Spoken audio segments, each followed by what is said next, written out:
So let me start now. Okay.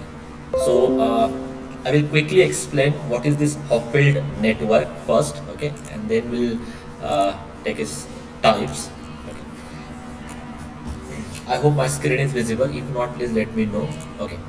Uh, So John Hopfield proposed a network in 1982 which consists of set of neurons with output of each neuron is feedback to all the other neurons. Okay, what this statements means? Okay, 1982 में ये network introduce हुआ था. Okay, इस network में क्या होता है? Output जो आपका आता है, हर एक न्यूरॉन का जो आउटपुट होता है, okay, that output become the input for the other neurons. मतलब वन जो आपका ये फर्स्ट न्यूरॉन का आउटपुट है, इसका जो आउटपुट होगा, that output actually become the input of the next to neurons. Okay, but not with the itself, not with the itself. Okay, this is the Hopfield network. यहाँ पे क्या होता है, हर एक न्यूरॉन का जो आउटपुट आने वाला है, that become the input for the other neurons but not with the itself. This is that network is called as Hopfield network. यही उसकी definition है. Hopfield network have been used in many applications of associative memory. So what is the application of associative memory? Associative memory generally used to retrieve the information from the partial information. अगर आपके पास किसी भी model की partial information है, या जो भी आप एक piece of data अगर आप consider करते हो, या सॉरी जो आपका whole data है उसके अगर आपके पास partial information है, so you can retrieve the whole information using associative memory. तो Hopfield network is actually Hopfield network is basically used in this associative memory, and there's many other application like say traveling salesman problem. Okay, this is one of the optimization problem. There are basically two types. Okay, and our major focus is on discrete Hopfield network. इस पे भी आपको एक separate theory question है 5 mark के लिए और 4 mark के लिए, so you have to prepare accordingly. उसमें यही होगा जैसे यहाँ पे मैंने दे दिया आपको what is Hopfield network, so you have to explain this four statement. This is the definition of Hopfield network. Okay, and explain its types. Okay, तो आपको इन डिटेल में ये दोनों एल्गोरिदम एक्सप्लेन करने हैं. What is discrete Hopfield network and what is continuous Hopfield network. Okay, as this word itself tell you everything. Discrete में क्या होता है? Discrete Hopfield में आप जनरली बाइनरी आउटपुट और बाइपोलर आउटपुट कंसिडर करने वाले हो. Okay, so that is all about our discrete Hopfield. And if another continuous means there is no gap between any two consecutive numbers, so that comes so that is the meaning of continuous Hopfield network. यहाँ पे जो आपका output आएगा ये basically एक range में आएगा. Are you getting my point? दोनों में बेसिकली डिफरेंस क्या है? डिस्क्रीट Hopfield नेटवर्क में जो आपका आउटपुट होगा एक तो वो बाइनरी होगा या तो बाइपोलर होगा, बट कंटिन्यूअस Hopfield नेटवर्क में जो आपका आउटपुट आने वाला है it is actually a range. So that output is lies between this range 0 and 1 में. 0 and 1 में इनफाइनाइटली मेरे वैल्यूज है और कहीं पे भी कोई गैप नहीं है, कंटिन्यूअस लाइन है ना. तो इस रेंज में आपका आउटपुट होगा. So this is your output as far as continuous Hopfield network is concern. Hopfield network is an auto-associative, fully interconnected single layer feedback network. ये basically single layer feedback network होता है. Single layer feedback network का meaning क्या होता है?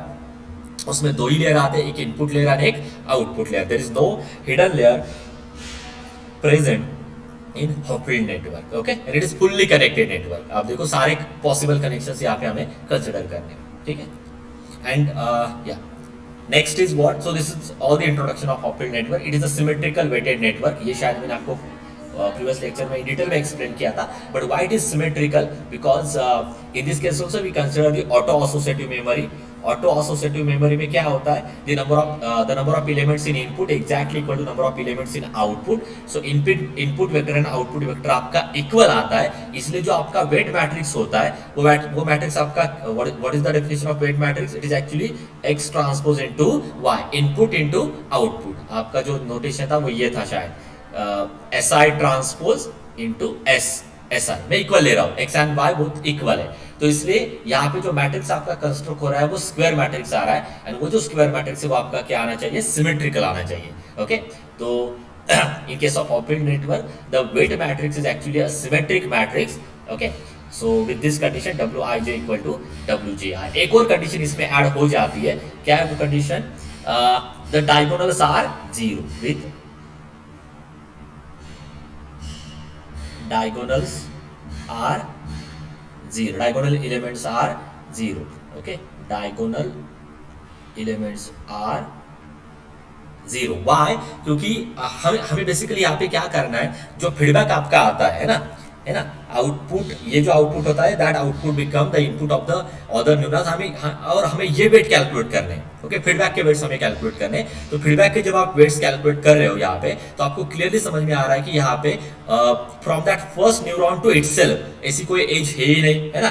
सो that neuron to itself edge है ही नहीं, है ना। ये आपका फर्स्ट न्यूरॉन है, एज जाने वाली है 2 पे और एक एज आपकी जाएगी 3 पे, बट इटसेल्फ, ओके, ऐसी कोई एज वहां पे नहीं है। Just 1 minute, let me erase this, या so this to this, okay, but with itself ऐसी कोई एज है ही नहीं, इसलिए यहाँ पे ये जो वेट या जो इस एज का जो वेट होगा वो आपको क्या लेना है, 0 लेना है, okay, and that is nothing but W11, that neuron to itself, 1 to 1 neuron, ये जो वेट होगा ये आपका 0 आएगा because of the definition, okay. तो इसलिए इस केस में इस जो वेट मैट्रिक्स होगा उसके सारे डायगोनल एलिमेंट्स आपके 0 आने वाले हैं। Number of input equal to number of output, that is your second statement, and it is very useful for the it is very useful when a given data is noisy or partial, okay. So here you can see one example, here this is this first case, here you can see the data is noisy, okay, and this is the second case where data is partial, है ना, partial information में data given है, but आप इसका output देखो, you will get the actual output और targeted output, okay. So image processing में ये पार्ट ज़्यादातर यूज होता है, जहाँ पे अगर आपके पास कोई इन्फॉर्मेशन है वो नॉइजी फॉर्म में आती है, पार्शियल इन्फॉर्मेशन आती है।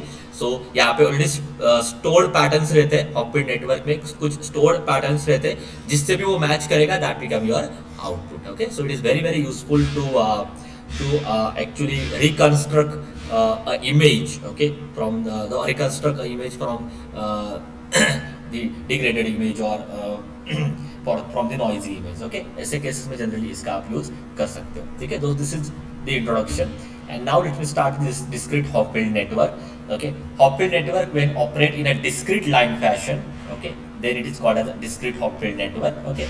Or basically in this case you can see the output, number of input and number of output are same as far as this network is concerned. So you can see the output is basically the binary or bipolar form. Therefore we call it as a discrete Hopfield network. This network has symmetrical weights. This is very very important and with no self connection. With no self connection का meaning क्या होता है, I to I, है ना, that same neuron to that same neuron, है ना, या with respect to itself, ये वो जो weight होगा वो हमेशा 0 आएगा। The architecture of discrete Hopfield network model consists of 2 outputs, one inverting and other is non-inverting। मतलब यही है ना, 0 इन्वर्टिंग है तो उसका नॉन इन्वर्टिंग पार्ट होगा 1, यहाँ पे 1 इन्वर्टिंग है तो उसका नॉन इन्वर्टिंग पार्ट होगा -1, ओके। मीनिंग सेम ही है इसका। The output of each processing element are the feedback to the input of the other processing element, but not with the itself। यही आपको मैंने एक्सप्लेन किया था, हर एक न्यूरॉन का जो आउटपुट होगा that become input of the other neurons, but not with the itself। So this is a roughly diagram. Here you can see this is my input, okay. यहाँ से एक आउटपुट आपका जा रहा है, that become, ये जो आउटपुट है that become the input, that become the input for the other neuron, okay, sorry, that become the input for the other neurons but not with the itself। इसलिए ये जो लाइन है ये dotted line आपको दिखाई दे रही है, ठीक है। and that weight is W11। x1 आपका इनपुट था, x12 y2 जो वेट जा रहा है W12, x12 yi जो वेट जा रहा है W1i। These are the simple notations that you will easily come to know from the diagram, okay.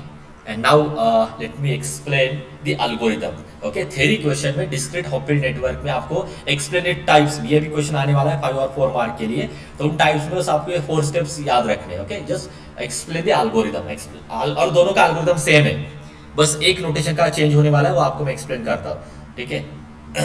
Sorry, continuous में क्या चेंज हो आपको मैं एक्सप्लेन करता हूँ, बट ये एल्गोरिथम लिखना है डिफिकल्ट नहीं है, ओके। सो फर्स्ट स्टेप क्या है, किसी भी मॉडल को क्रिएट करने के लिए first of all we need to initialise the weights, okay. ये सबको पता है, आपको पहले वेट्स को इनिशियलाइज करना होगा। तो यहाँ पे 2 फॉर्मूलेज है। अगर आपके पास बाइनरी फॉर्म में डाटा गिवन है या जो इनपुट आपको क्वेश्चन में गिवन है वो अगर बाइनरी फॉर्म में, सो this is the formula 2SR-1। Generally ये ट्रांसपोज हम लेते हैं और सेकंड को वैसे रखते हैं। सो let me change that part here also. और यहाँ पे फर्स्ट का ट्रांसपोज होता है सेकंड का, ओके, सो 2si माइनस 1 ये मैट्रिक्स आप कैलकुलेट करो, उसका transpose into 2si minus 1 into that same matrix. Okay, तो यहां से आपको एक स्क्वायर मैट्रिक्स मिलने वाला है। ठीक है, so this is for binary pattern. Generally आपको बाइपोलर का एग्जांपल आने वाला है, so I will focus more on the bipolar pattern. ठीक है, सो यहाँ पे आप देखो एक इनपुट वेक्टर गिवन होगा, so just take a transpose of that into that same vector, तो यहाँ पे एक स्क्वायर मैट्रिक्स मिलेगा, that become a weight matrix. अभी यहाँ पे सबसे इंपॉर्टेंट क्वेश्चन क्या है, अगर आपके पास एक से ज्यादा इनपुट आते हैं, suppose we have two input S1 and S2, तो आपका वेट मैट्रिक्स क्या होगा? Your weight matrix is actually S1 transpose into S1 plus S2 transpose into S2। जितने आपके इनपुट्स रहेंगे उतने टाइम्स आपको उन वेट्स को ऐड करना होगा, then that become the final weight matrix. Okay, so ये एक पार्ट आप अच्छे से याद रखो, इस पार्ट पे आपको क्वेश्चन है लास्ट एग्जाम में। ठीक है, सो केयरफुल विद दिस ना। तो ये हो गया आपका वेट मैट्रिक्स। वेट मैट्रिक्स आ गया मतलब आपका मॉडल कंस्ट्रक्ट हो चुका है। Now we need to test this model for the partial information data और फॉर द मिसिंग डाटा। तो उसके लिए आपको क्या करना है? Consider the binary representation of a given testing vector. ठीक है, डाटा आपकी इनपुट आपके पास बाइपोलर में था, वहां से आपने एक मैट्रिक्स फॉर्म किया, बट इसके आगे टेस्टिंग के लिए आपको सारे उसके बाइनरी वैल्यूज पे ही फोकस करना है। तो आपको पहले क्या करना है? Consider the binary representation of a given testing vector. Okay, आपको क्वेश्चन में गिवन होगा कि कौन से वेक्टर के लिए आपको टेस्ट करना है, ये क्वेश्चन में गिवन होगा, so don't worry about it. Okay, तो ये क्वेश्चन में गिवन होगा, तो उसके लिए आपको क्या करना है? So we need to consider that vector in binary form. Binary form में उस वेक्टर का आपको कंसीडर करना है। Next is what? ओके, तो अभी आप इस मेथड में आप क्या करने वाले हो? फॉर एग्जांपल आपने ये मॉडल कंस्ट्रक्ट किया, एज्यूम करो कि आपने ये मॉडल कंस्ट्रक्ट किया है इस वेक्टर के लिए 1 1 1 और 0। ठीक है, मैं बाइनरी में कंसीडर कर रहा हूं। आपने इसके लिए क्या किया है? इस इनपुट के लिए आपने ये मॉडल कंस्ट्रक्ट किया, आपने वेट मैट्रिक्स कैलकुलेट किया। अभी टेस्टिंग के लिए क्वेश्चन में क्या था? टेस्ट करने के लिए you take a vector where the first entry is 0 and third entry is 0। This is my testing vector, first and third entry 0, बाकी एंट्रीज आपको पता ही है क्या है। ठीक है, तो यहाँ पे आपको समझ में आ रहा है, this is the partial information.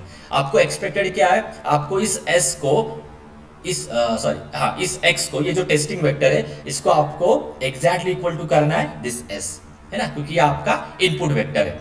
तो आपको क्या करना होगा? 0 1 0 0 को आपको स्लोली कन्वर्ट करना है S1 पे। 0 1 0 0 को आपको कन्वर्ट करना है S पे। S means input vector. Okay, तो उसके लिए क्या करना होगा? आपको क्या करना है? क्योंकि आपको पता है कि इस वेक्टर से मुझे S को कन्वर्ट करना है, that is all about discrete operator network. आप क्या करने वाले हो? X जो वेक्टर है उसको आप S पे कन्वर्ट करने वाले हो। ओके, तो ये कन्वर्ट करते समय आपको क्या समझ में आ रहा है?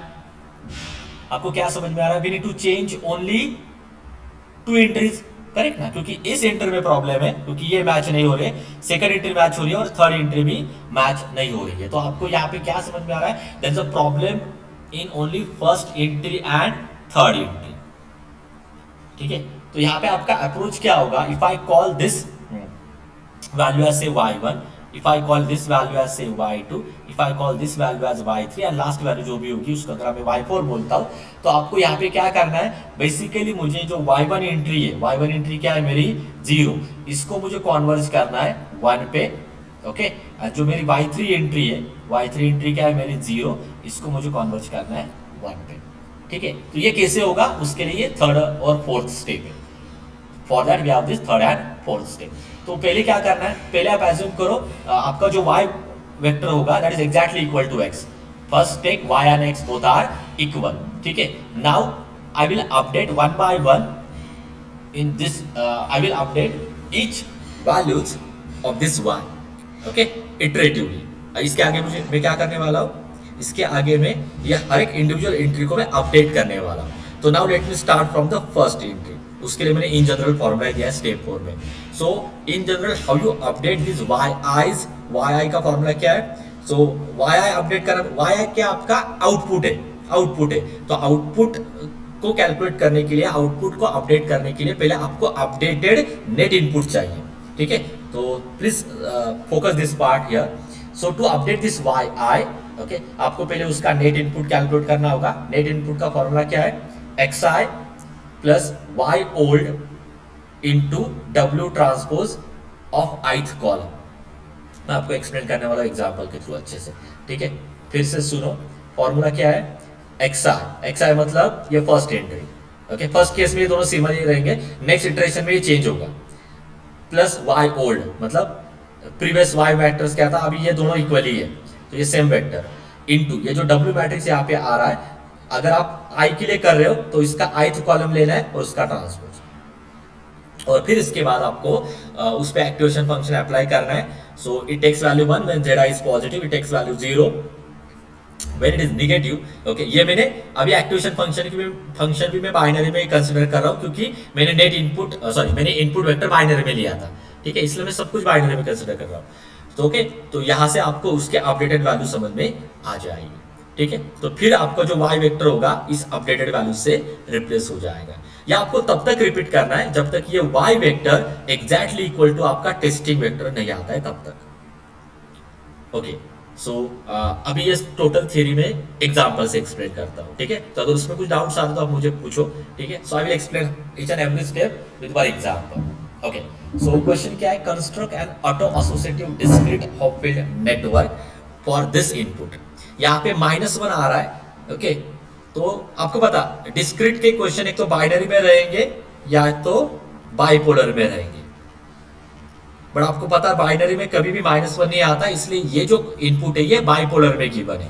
इसलिए पहले हम क्या करेंगे, बाइपोलर इनपुट को बाइपोलर में रखेंगे, उसका वेट मैट्रिक्स हम कैलकुलेट कर लेंगे, ठीक है। So first of all we need to calculate the weight matrix for bipolar input. मैं फिर से पीछे जाता हूं, आप देखो वेट मैट्रिक्स बाइपोलर के लिए फॉर्मूला क्या है, SI into SI transpose. So let me come here again, okay. So SI vector क्या है, 1 1 1 -1, तो मेरा S1 क्या है, 1 1 1 -1। वेट मैट्रिक्स का फॉर्मूला क्या है, एक ही इनपुट वेक्टर है, तो वेट मैट्रिक्स का फॉर्मूला क्या है, S1 transpose into S1, same vector के साथ ही करना है, you will get a 4x4 matrix, okay. But Hopfield network में कंडीशन क्या है, in case of Hopfield network your diagonals are 0, क्योंकि वहां पे सेल्फ कनेक्शन नहीं होता है ना। Weight matrix with no self connection, that is the condition as far as Hopfield network, discrete Hopfield network is concern. इसलिए आगे मैं बस क्या करने वाला हूं, इन एंट्रीज को मैं चेंज करने वाला हूं 0 में, that become a final weight matrix. तो यह भी मेरा क्या है, फाइनल वेट मैट्रिक्स है। Any doubt up to this part? फिर से सुनो, क्या था, हॉपफील्ड का क्वेश्चन है, करेक्ट। इनपुट वेक्टर बाइपोलर में था, इसलिए बाइपोलर का फॉर्मूला, यहाँ पे 2 फॉर्मूलेज है, आपको यही क्वेश्चन आने वाला है, इसलिए ज्यादा कुछ इस पे आप नहीं भी करते तो भी चलेगा। तो इनपुट वेक्टर बाइपोलर में था, इसलिए बाइपोलर का फॉर्मूला मैंने यूज किया, S1 transpose into S1, you will get a matrix. But ये हॉपफील्ड का क्वेश्चन, इसलिए यहाँ पे सेल्फ कनेक्शन नहीं होता है, इसलिए ये डायगोनल एंट्रीज आपके 0 आएंगे, so will get this as a final weight matrix. हो गया, तो यहाँ पे आपका हॉपफील्ड नेटवर्क कंस्ट्रक्ट हो गया। अभी इसके आगे आपको टेस्ट करना है, तो टेस्ट के लिए क्वेश्चन में क्या दिया है, रीड करता हूं मैं। Test this discrete Hopfield network with missing entries in first and second component. तो आ जाते हैं आगे, ठीक है। यह आपका इनपुट वेक्टर है, आपने अभी जो मॉडल ट्रेन किया है या अभी आपने जो मॉडल क्रिएट किया है वो इस इनपुट के लिए था, ओके। तो मैं फिर से लिखता हूं, अभी ये जो वेट मैट्रिक्स था, ये कौन से इनपुट के लिए था, दिस इज फॉर 1 1 1 एंड -1। अभी क्वेश्चन में क्या था, we have to test this vector where the first component is 0 and second component is 0। इस मिसिंग डाटा के लिए आपको ये वेट मैट्रिक्स या ये नेटवर्क आपको टेस्ट करना है, ठीक है। बट मैंने आपको क्या क्लियर किया था एल्गोरिथम में, टेस्टिंग का जो पार्ट होगा वो टोटली आपका बाइनरी में होगा। फिर से सुनो, एल्गोरिथम ही है वैसा, टेस्टिंग का जो पार्ट होगा, यहाँ पे देखो टेस्टिंग एल्गोरिथम मैंने पहले क्लियर किया कि बाइनरी रिप्रेजेंटेशन ही कंसिडर करो, ठीक है। सो अभी मैं पहले क्या करता हूँ, ये जो S1 वेक्टर था इसका मैं बाइनरी रिप्रेजेंटेशन कंसीडर करता हूं। बाइनरी रिप्रेजेंटेशन होता है क्या, -1 की जगह पे 0, okay. So the binary representation of given input vector is this, okay. अभी तो ये आपका एक्चुअली गिवन इनपुट वेक्टर है, बस मैंने -1 की जगह पे 0 कंसीडर किया क्योंकि मुझे सारा बाइनरी में लिखना है।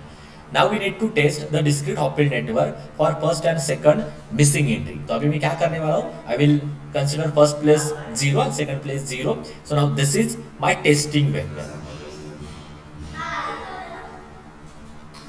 So So this is my testing vector. Okay, so here we need to test this model for this input. Okay, हाँ, तो अभी आपको क्लियरली इसके आगे समझ में आना चाहिए आप क्या करने वाले हो। ये जो वेक्टर है ना आपका 0 0 1 0, आप इस वेक्टर को 0 0 1 0 आप इसको कन्वर्ज करने वाले हो 1 1 1 0 पे। तो आपको क्लियरली दिखाई दे रहा है मुझे बस फर्स्ट एंट्री को 1 में कन्वर्ट करना है, सेकंड एंट्री को भी 1 में कन्वर्ट करना है, बाकी चीजें ऑलरेडी मैच हो रही है। ओके, तो यहाँ पे बेसिकली मुझे y1 का फॉर्मूला यूज करना है एंड y2 का फॉर्मूला यूज करना है, बाकी नहीं भी यूज करते हो तो भी चलेगा। ठीक है, तो ये कैसे लिखना है मैथमेटिकली वो देखो आप। ओके, सो ये आपका टेस्टिंग वेक्टर है। पहले आप क्या करोगे, आपका जो y वेक्टर है वो आप एग्जैक्टली इक्वल टू x लेने वाले हो। Now y and x both are equal, so now this entries become your y1, y2, y3 and y4। आपको अपडेट करना है y में। So let me write the formula for y1। y1 का formula क्या है, y1 का net input होगा z1 which is equal to x1 plus y old plus w matrix, w matrix जो था उसका फर्स्ट कॉलम का transpose. Let me explain one by one. x1 क्या होगा, x मैट्रिक्स में आते हैं, x मैट्रिक्स में x और y इनिशियली इक्वल है, इसके आगे चेंज होने वाले हैं। तो x1 क्या होगी, ये एंट्री, x1 की वैल्यू क्या है 0, डन। y होल्ड क्या है, y आपने इनिशियली इक्वल टू x लिया है, तो ये मेरा y होल्ड ही है 0 0 1 0, डन। नाउ w जो मैट्रिक्स था उसका फर्स्ट कॉलम ले रहा है क्योंकि ये y1 है, y1 के लिए फर्स्ट कॉलम होता है, y2 के लिए सेकंड कॉलम, y3 के लिए थर्ड कॉलम, y4 के लिए फोर्थ कॉलम। तो ये w मैट्रिक्स का मुझे फर्स्ट कॉलम देखना है। फर्स्ट कॉलम क्या है 0 1 1 -1, आ जाते हैं यहाँ पे 0 1 1 -1, डन हो गए सारे एंट्रीज। तो फॉर्मूला याद रखो, y1 का ये फॉर्मूला है, y2 का अगर आपको फॉर्मूला लिखना है तो y2 का नेट इनपुट क्या होगा x2 plus y old plus w matrix का सेकंड कॉलम। ठीक है, you can easily write down formula for any number, any value. तो यहाँ पे जो नेट इनपुट आ रहा है वो आ रहा है 1, और आपको पता है एक्टिवेशन फंक्शन क्या लेना है, मुझे एक्टिवेशन फंक्शन क्या लेना है 1 लेना है when net input is positive, 0 लेना है when net input is negative. So let me come again here. Okay, तो यहाँ पे y1 का जो नेट इनपुट था वो 1 आ रहा है, वो पॉजिटिव है, इसलिए y1 की वैल्यू क्या आएगी, y1 मतलब ओल्ड y1 की वैल्यू थी 0, आपने उसको अपडेट किया है, so now the new updated value of y1 is 1। why we consider here 1 because our net input is positive, if it is negative we consider -1। okay, so now this y1 is updated to 1, तो अभी आपका new y क्या होगा, so now your y is 1 0 1 0। अभी मैंने इस entry की जगह पे अभी क्या कंसीडर किया है 1 कंसीडर किया है, but still this y is not equal to x। आपका x क्या testing, sorry this y is not equal to input आपका क्या है 1 1 1 0, आपको इस पे कन्वर्ट करना था। तो अभी भी आपको समझ में आ रहा है कि अभी भी सेकंड एंट्री में प्रॉब्लम है, सेकंड एंट्री को मुझे अपडेट करना है। So let me consider y2 for updation. y2 का नेट इनपुट क्या होगा x2 plus y old, w matrix का second column and then its transpose.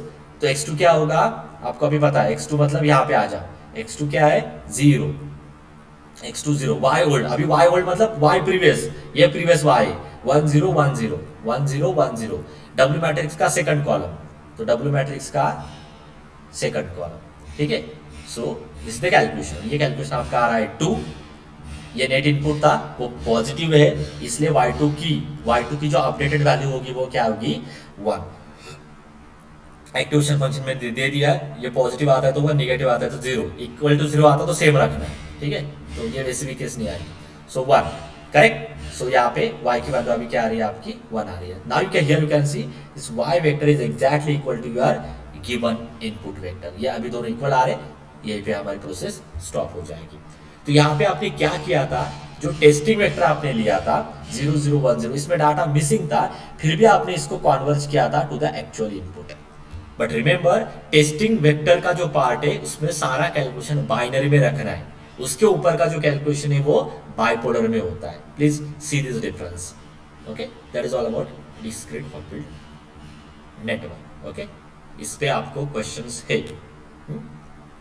Okay, any doubt in this method, any doubt, bolo, tell me yes or no quickly, any doubt in Hopfield discrete network? Can I continue for the next topic? कुछ doubts है आपके yes side sir. से? Okay, ठीक है। And now this is the last topic from our syllabus, which is continuous Hopfield network. इसमें hardly ये 3 statement में ही मैंने एक्सप्लेन किया है, तो इतना ही आपको लिखना है फाइनल एग्जाम में भी। इस पे थ्योरी क्वेश्चन है आपको, जो मैंने दे दिया है ऑलरेडी क्वेश्चन बैंक में, न्यूमेरिकल इस पे नहीं होगा। So the discrete Hopfield network can be modified, क्योंकि ये इसका मॉडिफिकेशन है इसमें ही, क्योंकि डिस्क्रीट में 2 ही वैल्यूज पे जा रहे हो, अभी कंटिन्यूस में द रेंज ले रहे हो आप डायरेक्टली, ठीक है। सो discrete Hopfield network can be modified to a continuous model. Okay, the nodes of this network have a continuous output rather than a two-state output. Two-state output means 0 and 1 या binary values, bipolar values. but यहाँ पे क्या होगा, यहाँ पे जो आपका output जाएगा जो कंटिन्यूस जाएगा इन द रेंज 0 to 1, ठीक है। So it is a continuous output in the range 0 and 1, correct? The continuous Hopfield network can be realized as an electronic circuit, okay, which uses a non-linear amplifier and resistor. This is one of the application of this continuous Hopfield network. Okay, that much information is enough as far as continuous Hopfield network is concerned. We are not going to take any numerical on this. ठीक है, so ये एक topic था जो मुझे last lecture में मैंने आधा एक्सप्लेन किया था, आधा रह गया था। और एक टॉपिक है जो मैं क्विकली इस रिकॉर्डिंग में ऐड करने वाला हूँ, कंसेप्ट ऑफ ऑप्टिमाइजेशन। ओके, लेकिन ये इसका लिया था मैंने, हाँ। So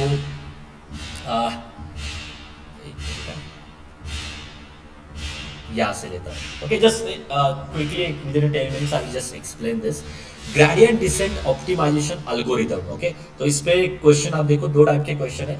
explain gradient descent optimisation algorithm, ठीक है। So gradient descent is nothing but our back propagation method simply, ठीक है। तो यहाँ पे explain gradient descent optimisation algorithm मतलब ये 2 स्लाइड पे आना चाहिए, एंड उसके आगे क्या दिया, एक्सप्लेन इस टाइप्स। तो उसके कौन कौन से टाइप्स है वो आपको मैं एक्सप्लेन करता हूँ।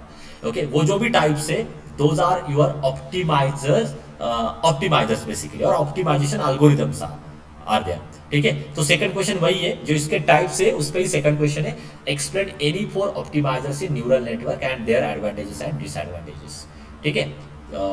तो ये दोनों क्वेश्चन कवर हो जाते हैं इस थियरी में, ठीक है। So gradient descent is an optimisation algorithm based on convex function. ये बेसिकली क्या होता है, ये आप एज्यूम करो ये आपकी एरर जा रही है, this your graph of error function can say, ठीक है। तो ये जो एरर है ये कॉन्वेक्स वे में जाएगी, मतलब अगर आपने यहाँ से स्टार्ट किए ना तो slowly slowly slowly slowly error कहाँ पे आने वाली है, 0 पे आने वाली है, ठीक है। क्योंकि आप एरर को क्या कर रहे हो, रिड्यूस कर रहे हो ना। तो यहाँ से अगर आप स्टार्ट करते हो, this is your starting error, ये slowly slowly slowly slowly slowly यहाँ पे अप्रोच करेगी, okay, where error is almost 0. So gradient descent is an optimization algorithm based on convex function. Okay, therefore we call it as convex function, and it minimizes iteratively a given function to a local minima. तो आपको क्या करना है, convex function का जो local minima है वहां पे आना है ना। So there is nothing but a gradient descent optimisation algorithm. Gradient descent iteratively reduce a loss function. Loss function is nothing but error function by moving in a direction opposite to that of steepest ascent. It is dependent on the derivatives of the loss function for finding minima. Okay, ये basically ना ऐसे ऐसे consider कर सकते हो, ए से approach हो जाती है लोकल मिनिमा पे, ठीक है। So this is actual algorithm, gradient descent algorithm, क्या क्या इसमें करना है, ठीक है। ये हमें इस पे भी हमने कहीं पे न्यूमेरिकल नहीं लिया है, so we don't have a numerical on this, तो इसलिए थोड़ा आपके लिए डिफिकल्ट होगा अंडरस्टैंडिंग के लिए, बट ये एल्गोरिथम हमने बस थ्योरी में रखा है, ठीक है। सो स्टेप 1 क्या है, find the slope of objective function with respect to each parameter. तो यहाँ पे बेसिकली आप क्या कर रहे हो, जो ई होता है, ई इज आवर एरर, तो आप बेसिकली इसको डिफरेंशिएट करने वाले हो विद रिस्पेक्ट टू वेट्स। तो पहले क्या करना है, find the slope of the objective function with respect to each parameter. Now pick a random initial value for this parameter. आपको मैंने पहले बोला ना एक कॉन्वेक्स फंक्शन होता है, तो आप एक रैंडमली यहाँ से स्टार्ट करने वाले हो, फिर स्लोली स्लोली स्लोली आप लोकल मिनिमा पे अप्रोच करने वाले हो। So this is your starting point, है ना। So pick a random initial value for the parameter, evaluate gradient descent at that initial value, okay. फिर आपको स्टेप साइज कैलकुलेट करने, स्टेप साइज आप नीचे नीचे आने वाले, ठीक है। So step size is what, gradient into learning rate और सिंपली अल्फा इनटू, ये आपको पता ही है बैक प्रोपगेशन में आपने यही पैरामीटर कंसीडर किया था। So just calculate this step size, तो आप उस हिसाब से नीचे आ जाओगे, ठीक है, alpha into dab I by dab W, correct. Again repeat for that next value, फिर से स्टेप साइज नीचे आना है, फिर से ये वैल्यू के लिए कैलकुलेट करो, फिर से नीचे आना है, इस वैल्यू के लिए कैलकुलेट करो। Let me show you with another colour. ये आपका इनिशियल पॉइंट था, ठीक है, यहाँ से आप स्टेप साइज का यूज करके आप यहाँ पे आ रहे हो, फिर से ये इनिशियल पॉइंट होगा, स्टेप साइज से नीचे फिर से इनिशियल पॉइंट, ऐसे ऐसे आप अप्रोच करने वाले हो लोकल मिनिमा पे, ठीक है। Now calculate new parameters as this is in general formula. जैसे आपके पास लोकल मिनिमा मिलता है, जैसे आपके पास लोकल मिनिमा यहाँ पे आ जाता है, in that case you can find the updated weight, है ना। So in this way we will slowly approach और we slowly update weight in the given network, correct ना। यहाँ पे आप क्या कर रहे हो, वेट को अपडेट कर रहे हो और एंड में जाके फिर आपके पास एक ऐसा वेट आ जाता है which gives you the error almost equal to or almost tends to 0, है ना। तो ये इसमें there are many iteration we required when to reach to this minima, there are many iteration we required, okay। so this is a simple gradient descent optimization algorithm, okay। and ये शायद मैंने complete किया था। these are the different types of gradient descent optimization algorithm। gradient descent के ये 3 types है, batch gradient, stochastic gradient and mini batch gradient. मैं आपको एक लाइन में एक्सप्लेन करता हूं। Batch gradient is for whole data set, इतना बस याद रखो, we don't require that numerical things. Batch gradient is for whole data set, stochastic gradient algorithm is for one sample, individual sample, and mini batch gradient is for a batch. मतलब इस batch में 3 sample रहेंगे, 4 sample रहेंगे, it will vary और it is our choice, हमें कितने sample रखने हर एक बैच में, बट बैच साइज इक्वल होगी सारे केसेस में। तो यहाँ पे बैच साइज अगर मैं 3 लेता हूँ तो सारे केस में मैं 3 का सैंपल लेके जाने वाला हूँ। बैच साइज 2 लेता हूँ तो सारे केस में मैं 2 का सैंपल लेके जाने वाला हूँ। That is the only difference between this 3 method. तो यहाँ पे सेम एल्गोरिथम है, सेम बैक प्रोपगेशन मेथड है, सेम वे से एरर कैलकुलेट करनी है, सेम वे से वेट को अपडेट करना है, बट चेंज क्या हो रहा है, फर्स्ट केस में होल डाटा के लिए कर रहे हो, सेकंड केस में इंडिविजुअल सैंपल के लिए कर रहे हो, और थर्ड केस में बैच के लिए करते हो, इतना ही डिफरेंस है। तो वही मैंने यहाँ से एक्सप्लेन आपको किया था। This is for a whole data set, इसलिए पूरा पार्ट ग्रीन है, and this are some advantages and disadvantages that we need to write down in exam, okay. अगर इस पे क्वेश्चन आता तो एडवांटेजेस क्या, easy to understand, easy to implement, और डिसएडवांटेजेस क्या है, because this method calculates gradient for the entire data set, therefore the calculation is very slow, obviously computation time ज़्यादा लेने वाला है। It requires large memory and it is computationally expensive. These are the disadvantages.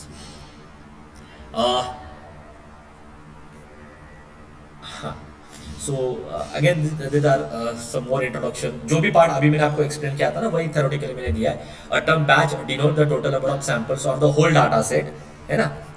The whole data set is used for getting minima in less noisy and less random manner। वही ना, वही आपको मैंने explain किया था ना कि बैच, यहाँ पे बस ये नोटेशन गलत हुआ है मेरा। सो बैच ग्रेडियंट एल्गोरिथम में आप होल डाटा सेट यूज करते हो एरर कैलकुलेट करने के लिए या मिनिमा कैलकुलेट करने के लिए।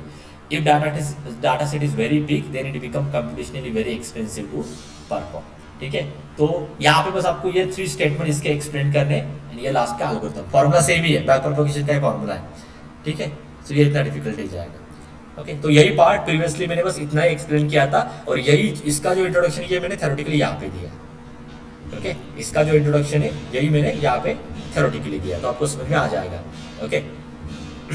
स्टोकेस्टिक ग्रेडियंट एल्गोरिथम में यहाँ पे इंडिविजुअल सैंपल जाता है, so let me give that introduction. In SGD the gradient of cost function of a single sample is taken for each iteration instead of some of the gradient of the cost function of whole data set, okay. इतना भी अगर आप लिखते हो तो भी चलेगा, ये सिंगल सैंपल के लिए होता है। इन SGD since only one sample from a data set is chosen at a random for each iteration, the path taken by this algorithm is to minimize usually noiser।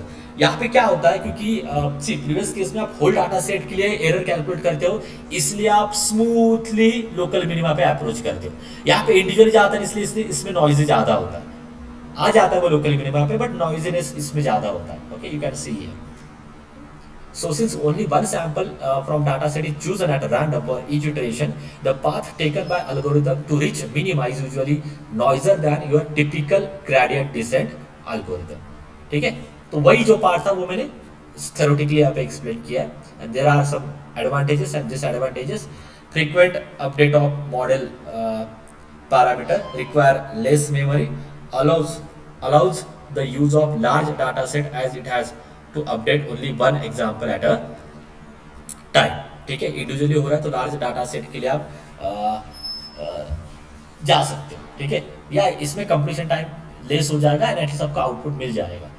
The frequent can also result in noisy gradients which may cause error to increase instead of decreasing it. यहाँ पे एक problem ये होगी, individually कर रहे हो इसलिए error का जो पैरामीटर है वो आपका इंक्रीज मतलब प्रीवियस मेथड से भी लार्जली इंक्रीज हो सकता है. ओके, इंक्रीज होने के चांसेस इसमें ज़्यादा है. हाई वेरिएंस है, वेरिएंस मतलब डिस्पर्शन या इसमें क्या बोल सकते हो आप, हाँ डिस्पर्शन ज़्यादा है. ओके, स्कैटरनेस ज़्यादा है, high variance and frequent updates are computationally expensive. Okay, computationally expensive बोला उन्होंने, टाइम के लिए नहीं था ये स्टेटमेंट. कंप्यूटेशनली एक्सपेंसिव इज यहाँ पे कैलकुलेशन थोड़ा बोल सकते हो लेंथी जा सकता है. ठीक है, and mini batch में in this variant of gradient descent, instead of taking the whole training data, only a subset of data set, or we can call it as batch, is used for calculating a loss function. Since we are using a batch of data instead of taking the whole data set, fewer iteration needed. तो इसमें क्या होता है कि अगर आपके पास 10 का data है, 10 का डाटा आप इसे 2 के बैचेस में डिवाइड कर सकते हो. सो बेसिकली यहाँ पे 1 2 3 4 5 इटरेशन आपको लगने वाले हैं कैलकुलेशन के लिए. Mini batch gradient descent algorithm is faster than both this method. ये सबसे फास्ट प्रोसेस है. This algorithm is more efficient and robust than the earlier variants of gradient descent. या आप बोल सकते हैं it is the most updated method, generally यही लोग फॉलो करते हैं.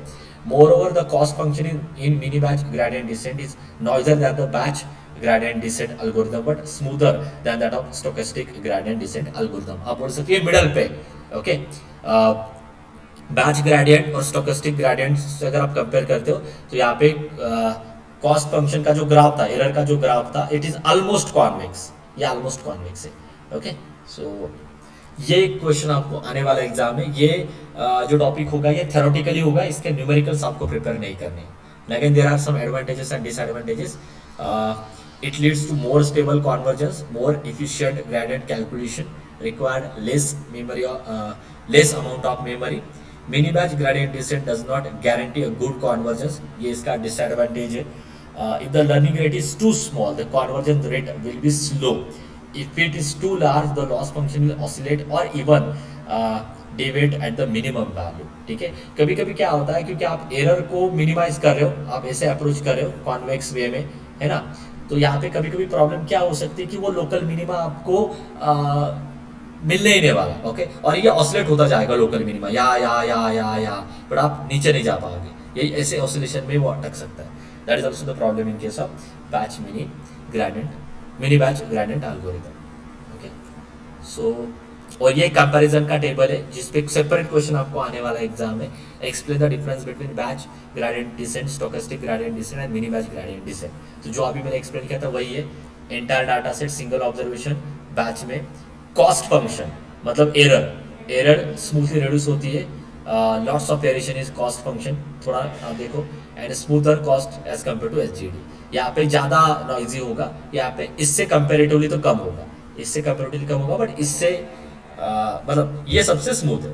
ठीक है, computation cost is very high. Computation cost मतलब कैलकुलेशन पार्ट. यहाँ पे computation time is more, sorry computation cost मतलब सॉरी एरर. तो इस केस में होल डाटा सेट ले रहे हो तो एरर ज्यादा ही रहेगी. यहाँ पे क्या है, इस केस में प्रॉब्लम क्या है, कंप्यूटेशन टाइम ज्यादा आने वाला है. यहाँ पे एरर ज्यादा होगी तो यहाँ पे टाइम ज्यादा होगा. बट ये दोनों यहाँ पे मिनी बैच में आपके एडजस्ट हो जाते हैं. Computation time is also lesser and computation cost is also lesser. ठीक है, तो ये एक टॉपिक है जो आपको प्रिपेयर करना है. दिस इज लास्ट मेथड जो हमने सिलेबस में नहीं ली है, बट एक जो क्वेश्चन था जहाँ पे आपको एनी 4 ऑप्टिमाइजर्स एक्सप्लेन करने. So in that case you can refer this. ये फॉर्मूला एक मैंने नीचे ऐड किया है, okay, it is not important कि आपको ये याद रखना है, अगर नहीं भी याद रह जाता है तो भी चलेगा, ओके, क्योंकि ये इतना ट्रिवियल फॉर्मूला नहीं है। Okay, so let me just read this part. The adaptive gradient descent algorithm is slightly different from the other gradient descent algorithms. In this case, the change in learning rate depends upon the difference in the parameters during training. The more the parameter get changed, the more minor the learning rate changes. Okay, this modification is highly beneficial because real world data set contains sparse as well as dense feature. Sparse का meaning होता है zeros ज़्यादा आते हैं उसमें. So it is unfair to have a same value of learning rate for all the features. ठीक है, it is simply adaptive gradient descent में आप बेसिकली क्या करते हो, बस वो एक लाइन में एक्सप्लेन करता हूँ। एडेप्टिव ग्रेडियंट डिसेंट में आप आपका जो लर्निंग पैरामीटर होता है ना, आप उसको एडजस्ट करते हो, ठीक है, आप उसको आप एडजस्ट करते हो, ओके, एंड उसकी वजह से एरर या उसकी वजह से एरर को ऑप्टिमाइज करना थोड़ा इजी हो जाता है, क्योंकि सेम लर्निंग पैरामीटर को आप कंटिन्यू नहीं कर सकते हो सारे प्रॉब्लम्स के लिए, रियल वर्ल्ड के प्रॉब्लम्स वैसे नहीं रहते जनरली, इसलिए यहाँ पे उन्होंने बस क्या किया, they have updated the learning parameter, okay, and that is nothing but a difference in the sorry, okay, so इसका एक फॉर्मूला हमने दे दिया यहाँ पे। So if you want you can remember, अगर स्किप भी हो जाता है दैट इज आल्सो ओके, ठीक है, इतना कुछ इशू नहीं होगा, ठीक है, क्योंकि 4 मार्क के क्वेश्चन से, so 2-3 lines are expected as far as this topic are concern, है ना, ठीक है, and there are some advantages and disadvantages that you can refer.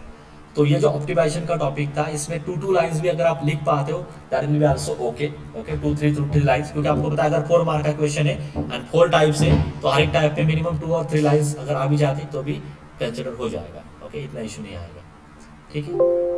सो ये एक कंटेंट था जो आपको एक्चुअली यूनिट 2 में प्रिपेयर करना है। कुछ कंटेंट ऑप्टिमाइजेशन का जो कंटेंट था वो क्लास में हमने नहीं लिया था, but still it is there in your syllabus, वो सेल्फ स्टडी का टॉपिक था, बट जितना मेरे से हो सकता है इसलिए मैंने रिकॉर्डिंग में भी थोड़ा बहुत एक्सप्लेन किया है, ठीक है। सो एटलीस्ट क्योंकि इसमें राइटिंग का पार्ट या एक्चुअल चीज़ों को लिखना थोड़ा आपके लिए डिफिकल्ट जाता, इसलिए ओरली बस मैंने थोड़ा बहुत एक्सप्लेन किया है, you can easily write down from this, ठीक है, okay, okay, so before I start our next part, okay, please let me know if you have any doubt up to this part। पहले ये unit 2 और unit 3 का part complete कर लेते हैं।